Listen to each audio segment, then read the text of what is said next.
जयकारा बोलो माता रानी का। जगत माई महामाई माँ भद्रकाली की जय बोलो।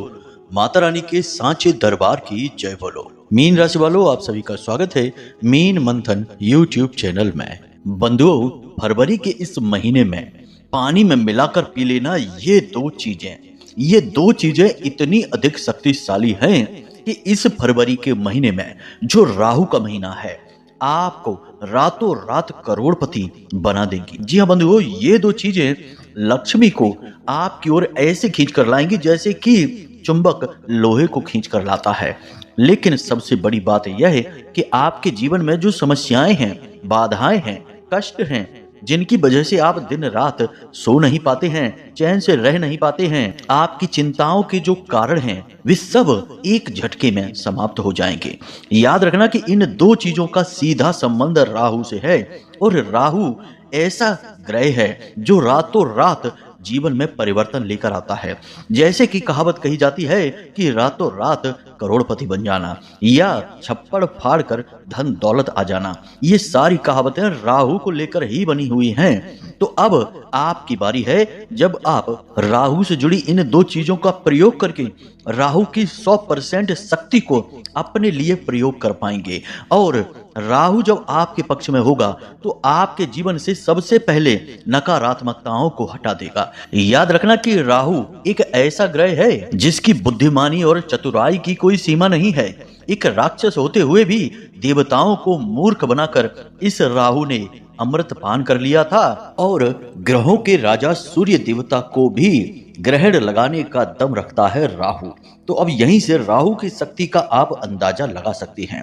अब एक बात यहाँ पर हम आपको बता दें कि राहु एक राक्षस ग्रह है, यानी कि जीवन में कलह, क्लेश, परेशानी, दुख, तकलीफ का सबसे बड़ा कारण राहु बनता है। लेकिन राहु के साथ अच्छी बात यह है कि यदि राहु को सकारात्मक कर लिया जाए, या कुंडली में राहु ऐसे भाव में बैठा हो जहां लाभ प्राप्त हो रहा है, या किसी शुभ भाव में बैठा है, या शुभ ग्रह के साथ बैठा है, तब राहु जातक को राजाओं जैसा सुख देता है। तो अब राहु को अपने अनुकूल बनाने का क्या तरीका है? इसका तरीका है कुछ जरूरी विशेष उपाय और जीवन में कुछ जरूरी विशेष क्रियाएं जो आपको लगातार करनी होंगी। याद रखना कि जीवन में कभी कभार ही ऐसा समय आता है जो राहु से प्रेरित होता है, और ऐसे समय में जातक यदि बुद्धिमानी से चले तो वह इतनी तरक्की हासिल कर लेता है कि फिर उसे कभी मुड़कर पीछे देखने की जरूरत ही नहीं पड़ती है। अभी आपके जीवन में वही समय चल रहा है जब राहु को आप अनुकूल बना सकते हैं, और राहु के इस विशेष समय में अपने जीवन में क्रांतिकारी बदलाव ला सकते हैं। वैसे हम आपको बता दें कि राहु काफी हद तक अनुकूल हैं ही, क्योंकि वे शुक्र के साथ गोचर कर रहे हैं, और शुक्र अपनी उच्च राशि में गोचर कर रहे हैं। यानी उच्च के शुक्र के साथ राहु का गोचर अत्यंत शुभ होता है। हमने पहले ही कहा कि जिस ग्रह के साथ राहु गोचर करते हैं उसी ग्रह जैसे परिणाम देने लगते हैं। अब उच्च के शुक्र हमेशा अच्छे परिणाम देते हैं, तो राहु भी अच्छे परिणाम ही देंगे। परंतु जीवन में ठहरी नकारात्मकताओं की वजह से राहु का प्रभाव भी नकारात्मक हो सकता है, या हो सकता है कि आपको इसके लाभ मिले ही ना। कई बार लोग हमसे कहते हैं कि गुरुजी, आप कहते हैं कि अच्छा समय चल रहा है, ग्रहों की स्थिति अच्छी चल रही है, अच्छे योग बन रहे हैं, लेकिन हमें तो अच्छा कुछ दिख नहीं रहा है, तो ऐसा कैसे हो रहा है? तो हम उनसे कहते हैं कि तुम्हारे जीवन में नकारात्मकताएं हैं, उन्हें साफ नहीं करेंगे, हटाएंगे नहीं, तब तक शुभ ग्रहों की जो अच्छी घटनाएं हैं, कड़ियां हैं, वे आप तक नहीं पहुंच पाएंगी। जी हाँ बंधु, तो अब ऐसा ही कुछ आपके साथ भी हो रहा है। आपको राहु से पूरे लाभ प्राप्त करने के लिए जीवन में कुछ जरूरी बदलाव करने होंगे। तो बस आज के इस कार्यक्रम में हम आपको सबसे पहले तो राहु के अनुसार आपको कौन से जरूरी बदलाव करने हैं अपने जीवन में, इस विषय पर ज्ञान देंगे। उसके बाद कुछ जरूरी कार्य गुप्त रूप से आपको अनिवार्य हैं, करने ही हैं लगातार। इससे राहु जीवन भर आपके लिए पॉजिटिव ही रहेगा, और आपकी जो तरक्की होनी शुरू होगी वह लगातार होती ही रहेगी, कभी रुकेगी नहीं। तीसरा कि हम आपको बताएंगे इन दो चीजों के विषय में जिन्हें आपको पानी में मिलाकर पीना है, और आप देखेंगे कि कैसे राहु के पॉजिटिव रिजल्ट आपके जीवन में आने शुरू हो जाते हैं। अब एक छोटी सी बात पहले ही आपको हम बता देते हैं, हिंट है ये कि राहु भगवान विष्णु का बहुत बड़ा शत्रु है। आपने भगवान विष्णु से जुड़ी हुई चीजें राहु को समर्पित कर दी, या फिर विष्णु काल में राहु के बारे में विचार भी कर लिया, तो आपका राहु शत्रु बन बैठेगा, क्योंकि राहु की गर्दन तो भगवान विष्णु ने ही काटी थी और उन्हीं के छल की वजह से तो उसकी मृत्यु हुई थी। लेकिन ठीक इसके विपरीत राहु मां जगदम्बा से यानी कि भगवती के स्वरूप से बहुत डरता है और भोले बाबा का बहुत बड़ा भक्त है। कहने का मतलब यह है कि हमारे शास्त्र हमें स्पष्ट तौर पर यह बताते हैं कि किसी ग्रह से पूरा लाभ लेने के लिए क्या करना है क्या नहीं करना है, और इसी के आधार पर बनते हैं उपाय जो शास्त्रों में वर्णित होते हैं। हम आपको जो बातें बता रहे हैं, जो भी ज्ञान की बातें आगे बताने वाले हैं, वे सब शास्त्रीय पद्धतियों पर आधारित हैं, शास्त्रों से ही ली गई हैं। हम कोई भी अशास्त्रीय मनगढ़ंत बात कभी बताते ही नहीं है, यह हमारे लिए पाप है। हम माई के साधक हैं, माई की सेवा में रहते हैं, उनके ही चरणों में पड़े रहते हैं, और हम जो भी कुछ कहते सुनते हैं उसमें कहीं ना कहीं माता रानी का प्रभाव, उनकी अनुभूति, उनकी कृपा होती ही है। तो हम यह कोशिश करते हैं कि हमारे मुख से कोई भी ऐसी चीज ना निकले जो कि अनर्गल हो, प्रलाप हो और समय की बर्बादी हो। उम्मीद करते हैं कि यहाँ तक आपको सारी बातें समझ में आ गई हैं। अब यदि आपको सचमुच में अपने जीवन में कुछ बड़े बदलाव लेकर आने हैं, समस्याओं से मुक्ति प्राप्त करनी है, छुटकारा प्राप्त करना है और एक नई दिशा में आगे बढ़ना है जहां केवल खुशियां ही खुशियां हैं, स्वर्ग जैसा जीवन है, तो आज आपको इस कार्यक्रम को अंत तक देखना ही होगा, हर हाल में देखना होगा। आपने अगर आज इस कार्यक्रम को छोड़ दिया तो हम आपसे कहते हैं कि यह आपके जीवन की सबसे बड़ी भूलों में से एक होगी और इसकी कीमत आपको जीवन भर चुकानी पड़ेगी। तो अब ऐसी भूल नहीं करना है, कुछ समय निकालिए, पूरा ध्यान अपना इधर लेकर आइए और कार्यक्रम को ठंडे दिमाग के साथ देखिए, समझिए, जरूरत पड़े तो कॉपी पेन लेकर बैठिए। कुछ बातों को आपको नोट भी करना पड़ सकता है, नहीं तो बाद में आप भूल जाएंगे, फिर हमें फोन करके कहेंगे कि गुरुजी आपने क्या कहा था, हमें समझ में नहीं आया या हम भूल गए। तो कार्यक्रम को पहले अच्छी तरह से देख लो। हम कार्यक्रम थोड़े लंबे इसीलिए बनाते हैं कि हर बात को हम बहुत विस्तार से अच्छी तरह से यही समझा देते हैं। कोई प्रश्न उठने का मन में कोई सवाल ही नहीं होता है, फिर भी अगर कोई जरूरी प्रश्न उठता है या कुछ हमसे चूक हो गई, कहीं गलती हो गई, कुछ ना बता पाए हो, तो आप फोन लगा सकते हैं, कोई समस्या नहीं है। तो चलिए बंधु, उम्मीद करते हैं कि आप यहाँ तक सारी बातें समझ चुके हैं, अब कार्यक्रम में अंत तक अवश्य ठहरेंगे। तो चलिए आज के इस विशेष और बेहद ही शुभ कार्यक्रम की शुरुआत करते हैं। महामाई को याद करते हुए कमेंट बॉक्स में पूरे भक्ति भाव के साथ लिख डालिए, जय मां भद्रकाली कृपा करो। महामाई निश्चित तौर पर आपके ऊपर कृपा करेगी और आपका जीवन बदलेगा, हमें पूर्ण विश्वास है।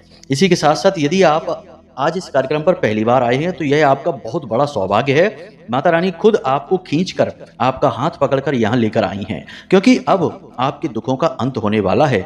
यह ज्ञान, यह जो कार्यक्रम है, यह सब कुछ माई के धाम से प्रसारित हो रहा है और इसमें शुद्ध धार्मिक बातें हैं, कोई अनर्गल प्रलाप नहीं है। जीवन को बदलने वाला ज्ञान है। हजारों लाखों लोगों के जीवन को इस कार्यक्रम के माध्यम से बदला गया है और आगे भी बदलता रहेगा यह जीवन। तो बस अब आपकी बारी है। तो बस आपको करना यह है कि इस चैनल को अभी इसी वक्त सब्सक्राइब कर लीजिए, परिवार के हिस्से बन जाइए। आगे भी आपको हमारी जरूरत पड़ेगी, हम आपकी सेवा में हमेशा तैयार रहेंगे, क्योंकि हमारा उद्देश्य है जनता के दुखों को दूर करना, महामाई की कृपा से, उनके आदेश अनुसार। तो चलिए जल्दी से चैनल को सब्सक्राइब करिए और कमेंट बॉक्स में लिख दीजिए कि मैं भी माई के परिवार का हिस्सा हूं। ऐसा लिखते ही हमें बहुत अच्छा लगेगा, हमें पता चल जाएगा कि हमने माई के इस परिवार को और बड़ा बना दिया है, इसमें कुछ नए बालक बालिकाएं और जोड़ दी हैं। तो चलिए बंधुओं, जल्दी से चैनल को सब्सक्राइब करके कमेंट बॉक्स में लिख डालिए कि मैं भी माई के परिवार का हिस्सा हूं। तो बस अब चलिए अपने मूल विषय को प्रारंभ करते हैं। अब ध्यान से सुनिए बंधुओं, अगर आप अब भी सोच रहे हैं कि कुंडली का विश्लेषण कराएं कि नहीं कराएं, क्यों कराएं, क्या जरूरत है कुंडली विश्लेषण कराने की, तो ध्यान से सुनिए।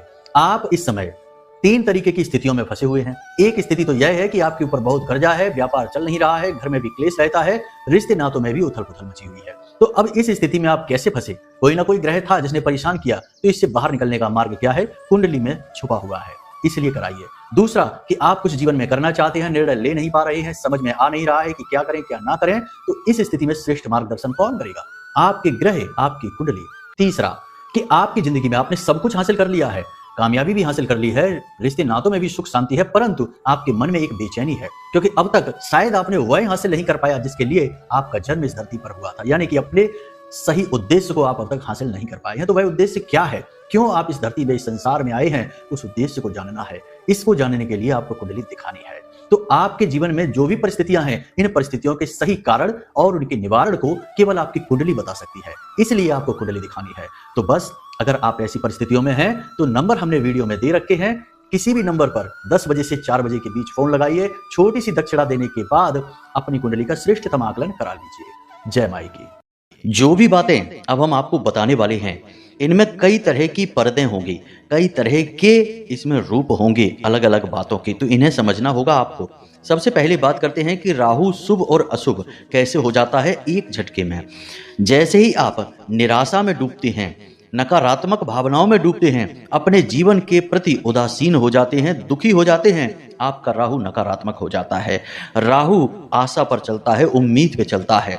आपके मन में नई उम्मीदें हैं, आशाएं हैं, आशा की एक किरण भी है, तो आपका राहु सकारात्मक है। इसीलिए बड़े बुजुर्ग हमेशा यह बात कहते थे कि उम्मीद कभी नहीं छोड़नी चाहिए, क्योंकि जिसने उम्मीद छोड़ दी उसका राहु तुरंत नकारात्मक हो गया और फिर वह आपको भयंकर नकारात्मक विचारों में डुबा देगा, डिप्रेशन में डाल देगा। और कुछ लोग तो गलत कर्म भी कर बैठते हैं, जिसके बारे में हम बोलना नहीं चाहते हैं, आप खुद ही समझदार हैं। तो ऐसा नहीं करना है। राहु किसी भी हद तक आपको परेशान कर सकता है, दुखी, प्रताड़ित कर सकता है और किसी भी हद तक आपको सुख दे सकता है, इसकी कोई सीमा नहीं है। तो राहु को नकारात्मक कभी ना होने दें। अपने मन में हमेशा सकारात्मक विचार रखें, हमेशा पॉजिटिव रहें और कुछ अच्छा जीवन में होगा, इस बात की उम्मीद हमेशा बनाकर रखें। अब आप कहेंगे कि हमारे जीवन में तो लगातार कष्ट हैं, घाटे पर घाटा होता जा रहा है, कर्जा बढ़ता जा रहा है, काम धंधे व्यापार चल नहीं रहे हैं, और आप कहते हैं कि उम्मीद बनाकर रखिए। कैसे उम्मीद बनाकर रखें? तो बंधुओं, आप खुद ही समझिए। अब बुद्धिमानी वाली बात है, जरा इसे आप ध्यान से समझना कि जब स्थितियां सकारात्मक हैं, सब कुछ जीवन में अच्छा चल रहा है, तब तो उम्मीद कोई भी बना सकता है, इसमें आपकी परीक्षा कहाँ है। लेकिन जब परिस्थितियां नकारात्मक हैं, सब कुछ बुरा बुरा ही हो रहा है जीवन में, ऐसे में उम्मीद को बनाकर रखना बहादुरी का काम है। और यही बहादुरी आपके अंदर हमने देखी है। जैसे कि हमने आपकी राशि का अध्ययन किया है, आपको समझा है, आपके जीवन के उतार चढ़ाव को जाना है। हम जानते हैं कि आपके अंदर हमेशा एक उम्मीद की किरण बाकी रहती है। आप अपनी परेशानियों से तो कभी दुखी नहीं होते हैं, आप दुखी होते हैं आपके अपनों के द्वारा की गई बातों से, उनके द्वारा किए गए कार्यों से, उनकी हरकतों से आप दुखी होते हैं।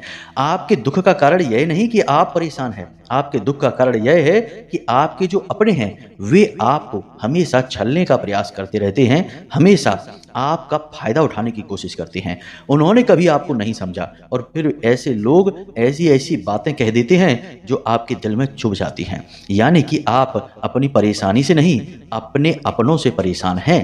तो अब ऐसे में जब आपके ऊपर इन बातों का प्रभाव अधिक बढ़ जाता है, तो कभी कभी आप बहुत अधिक नकारात्मक हो जाते हैं, उम्मीद हार जाते हैं, दुखी हो जाते हैं, अकेले में बैठकर 2 आंसू भी बहा लेते हैं और फिर थोड़ी देर बाद उम्मीद जागती है और आंसू पहुंचकर चुपचाप मुस्कुराते हुए चेहरे के साथ दिल में गम को, तकलीफ को छुपाकर बाहर निकल आते हैं। तो ये जो स्थिति बनती है, इस स्थिति में राहु आपके लिए नकारात्मक हो जाता है।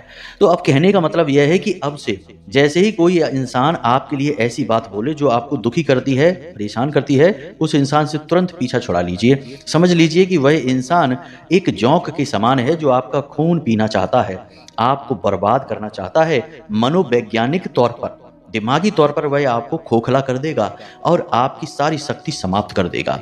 तो उससे दूरी बनाने में ही भलाई है। उससे पीछा छुड़ा लेंगे तो आप हमेशा पॉजिटिव रहेंगे, और पॉजिटिव रहेंगे तो आपके जीवन में अच्छी अच्छी घटनाएं घटनी शुरू हो जाएंगी। मतलब कहने का यह है कि सबसे पहले काम आपको अपने ऊपर ही शुरू करना होगा, खुद के विचारधारा को बदलना होगा, नकारात्मक गलत लोगों से दूर रहना होगा, चाहे कोई कितना ही अपना क्यों ना हो, खास से खास रिश्ता ही क्यों ना हो। यदि वह आपको प्रताड़ित करता है, बातों से दुखी करता है, आपका शोषण करता है, तो उससे दूरी बना लीजिए, मानसिक दूरी बना लीजिए। उतनी ही बात करिए 2 शब्दों वाली, उससे ज्यादा बात ना करिए, वरना वह आपको फिर से घेर लेगा और आपका शोषण कर लेगा। ऐसे लोगों से दूर रहना चाहिए, पहली चीज तो यह है। दूसरी चीज यह है कि आपको रोज सुबह जब आप सोकर जागें तो कम से कम आधे घंटे के लिए मौन रहना है। फोन नहीं देखना है, किसी से बात नहीं करनी है, कोई नाम स्मरण नहीं करना है, भजन नहीं सुनना है, कोई भी कार्य नहीं करना है। चुपचाप एकांत में एक जगह बैठकर आंखें बंद करके मौन हो जाना है, बैठ जाना है। और अगर सही लगे तो आप अपने घर की छत पर जा सकते हैं, कहीं किसी एकांत जगह पर जा सकते हैं। घर से बाहर जाने की कोई आवश्यकता ही नहीं है, घर में ही, कुछ नहीं तो अपने बिस्तर पर ही बैठ जाइए। सूर्योदय से पहले जागिए, उस समय वैसे भी कम लोग ही जागते हैं तो शांति रहती है। उस समय आप अपने फोन वोन को मत छूना, बिल्कुल शांति के साथ पालथी मारकर बैठ जाना है सुखासन में और आंखें बंद करके बस शांत रहना है। जो शांति आपके आसपास है उसे महसूस करना है। शांति में ही ईश्वर का वास होता है और उस ईश्वर को महसूस करना है जिसने इस संसार को बनाया है, आपको बनाया है, हमें बनाया है, जो हमारे अंदर है, आपके अंदर है, कण कण में विराजमान है। तो जो आपके अंदर भी रह रहा है उस ईश्वर को महसूस करना है, मतलब कि दिव्य आध्यात्मिक अनुभव लेना है। इससे आपके अंदर एक गजब की सकारात्मक ऊर्जा दौड़ेगी, आपका ऊर्जा क्षेत्र मजबूत हो जाएगा और आपका राहु भी गजब का सकारात्मक आपके लिए हो जाएगा। जैसी आपकी मन स्थिति वैसी ही आपकी परिस्थिति, और यह परिस्थिति निर्मित होती है आपकी ग्रहों की दशाओं के अनुसार, और ग्रहों की दशाएं आपके मन के अनुसार निर्मित होती हैं। जी हाँ बंधुओं, याद रखना, आप यदि नकारात्मक हैं तो हर ग्रह आपके लिए नकारात्मक हो जाएगा, चाहे कितना ही शुभ ग्रह क्यों ना हो। शुभ ग्रह शांत हो जाएगा और अशुभ ग्रह सक्रिय हो जाएगा। तो आपको ऐसे में अपने आप को संभालना है। तो यह कार्य प्रतिदिन आपको करना है और अपनी वाणी पर पूर्ण नियंत्रण रखना है। भावनाओं पर तो नियंत्रण आपको रखना ही रखना है, किसी को भी इतना अधिकार नहीं देना है कि उसकी दो बातें सुनकर आपका मन खराब हो जाए। ऐसे लोगों से दूरी बनानी है, हमने पहले ही कह दिया है।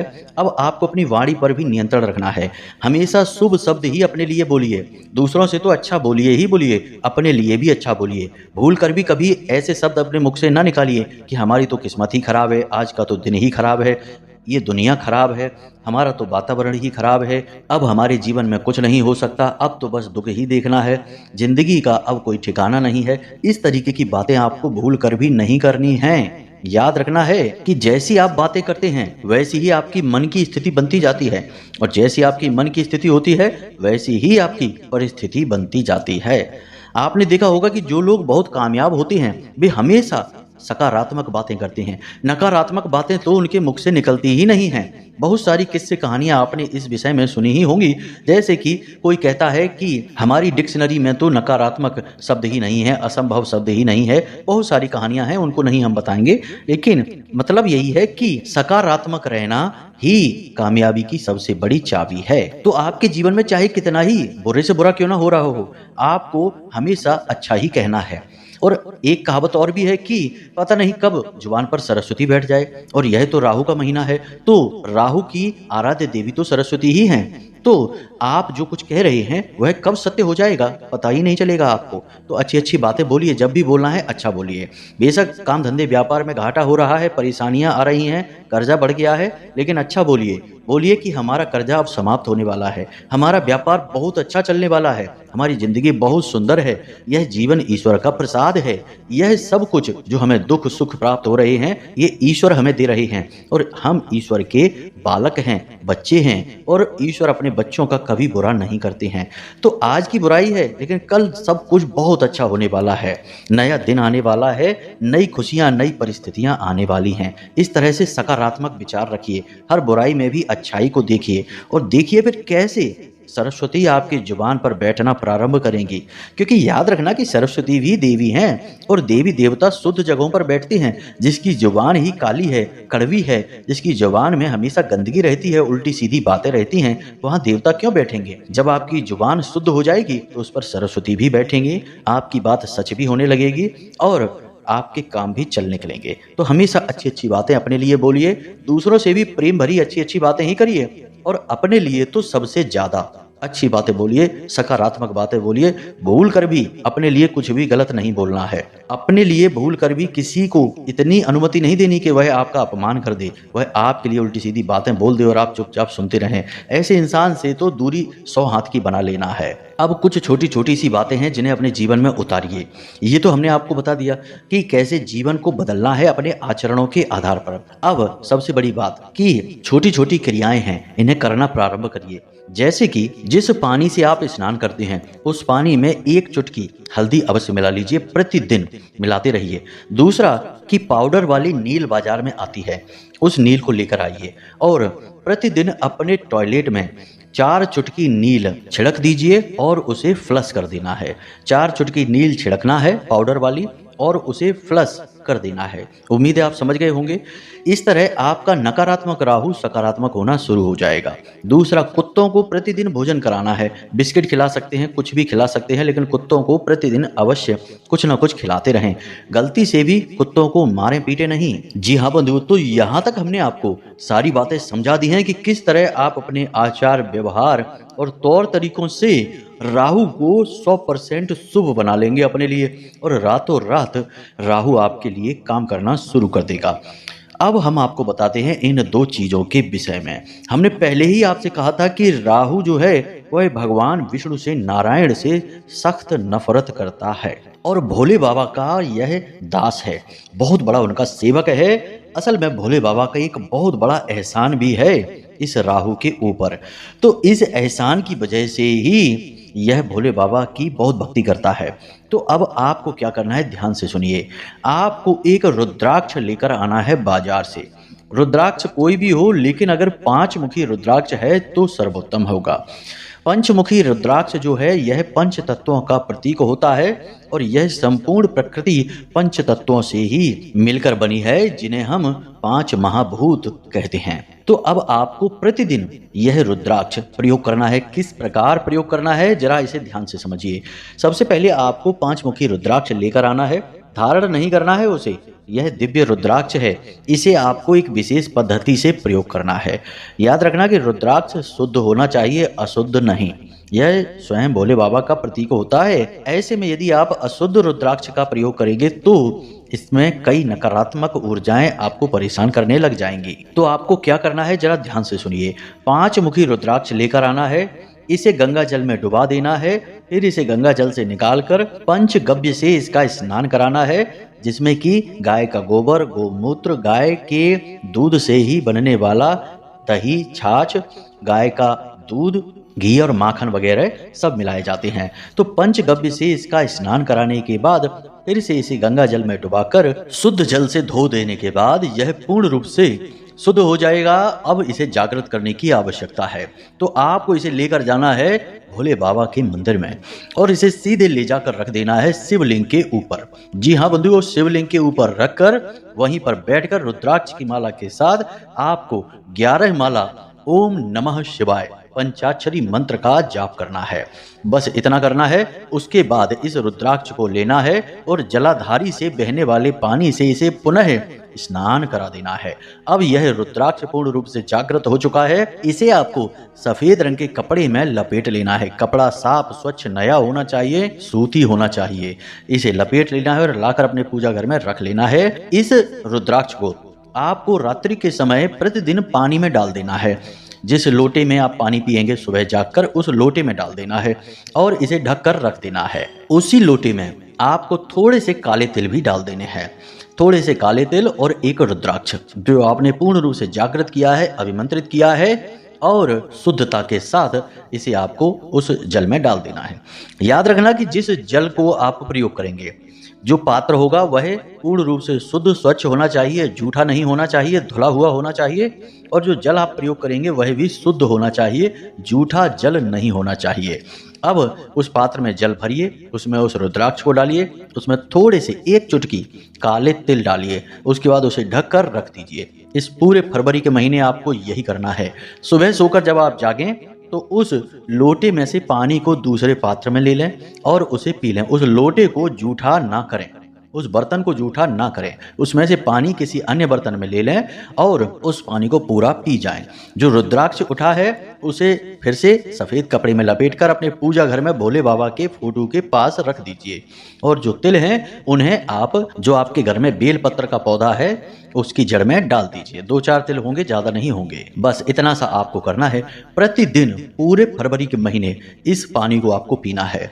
आप गजब का चमत्कार महसूस करेंगे। पहले ही दिन जब आप इस क्रिया को करेंगे आपको इसका प्रभाव महसूस होगा। पॉजिटिव एनर्जी आपके अंदर दौड़ने लगेगी और आपके काम बनते चले जाएंगे। जो लोग आपको परेशान कर रहे थे वे तुरंत आपके मार्ग से हट जाएंगे और आपके जीवन में धन लक्ष्मी का आगमन होने लगेगा, परेशानियां कटने लगेगी। बस इतना ही आपको करना है और आपका सौभाग्य खुल जाएगा। जी हाँ बंधुओं, तो सारी बातें हमने आपको विस्तार से समझाई हैं, आपके आचरण व्यवहार से लेकर इस महाशक्तिशाली उपाय तक आपने सारी बातें अच्छी तरह से समझ ली हैं। अब बारी आपकी है कि इन्हें आप प्रयोग करना शुरू करिए। इनके प्रयोग करने की विधि सारी स्पष्ट है, बस आपको अच्छी तरह से विधिवत तरीके से करनी है। तो उम्मीद करते हैं कि सारी बातें आपने समझ ली हैं। अब आप स्वयं अपने जीवन को बदल पाएंगे। करना तो आपको ही है बंधुओं, हमारा काम तो केवल बताना है, बता दिया हमने। अब करेंगे आप तो लाभ भी आपको मिलेगा। तो चलिए बंधुओं, इसी के साथ साथ आज के इस कार्यक्रम को यहीं पर समाप्त करते हैं। हमेशा हंसते रहिए, मुस्कुराते रहिए, सकारात्मक रहिए और महामाई पर अपनी आस्था और विश्वास बनाए रखिए। दिन में एक बार मंदिर अवश्य हो आइए, क्योंकि आपका उद्धार तो वहीं से होना है। तो प्रेम से बोलिए जय माई की जय, मां भद्रकाली। माता रानी आपका कल्याण करेंगी। धन्यवाद।